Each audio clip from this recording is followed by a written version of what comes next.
আইফোনের সিকিউরিটি অত্যন্ত স্ট্রং এবং আমি আইফোনের বিভিন্ন তথ্য ঘাইটা দেখছি যে এখানে মাত্র একটা ফেস দিয়া এটার আনলক করা সম্ভব। কিন্তু আপনাদেরকে একটা ব্যতিক্রম ঘটনা দেখাবো। এই আমার হাতে একটা আইফোন 11 প্রো আছে। এই প্রোটা আমার ফেসের সাথে কানেক্টেড, মানে আমার ফেস লক দেওয়া। তো দেখেন, আমি তাকাইলেই এই তালাটা খুলে গেল, তার মানে আমি এটা ইউজ করতে পারতেছি। তো এখন এটা সম্ভব না যে আরেকজনের ফেস দেয়া এটা খোলা সম্ভব কিনা। দেখেন, আমি আরেকটা ফেস দিব এখন, এটা দেখেন। তো এখন কিন্তু আমার ফেস নাই, ফোনটা অলরেডি লকড আছে। আপনাদেরকে দেখাই, ফোনটা লক আছে, লক না? আচ্ছা, এখন আরেকটা ফেস দিতেছে, দেখেন আমি কিন্তু সামনে।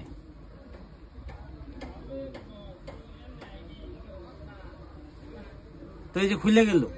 এখন জেনেটিক্যাল সামঞ্জস্য মানুষে থাকতেই পারে, ফেস টু ফেস সামঞ্জস্য থাকতেই পারে। তাই বলে আমার ফেস দিয়া যে লক খুলে যায়, সেম লক যদি আরেকজনের ফেস দিয়া খুলে যায়, সে আমার ভাই থাকুক বা অন্য কেউ থাকুক, এটা তো আসলে এই সিকিউরিটি, এরকম দুর্বল সিকিউরিটি নিয়ে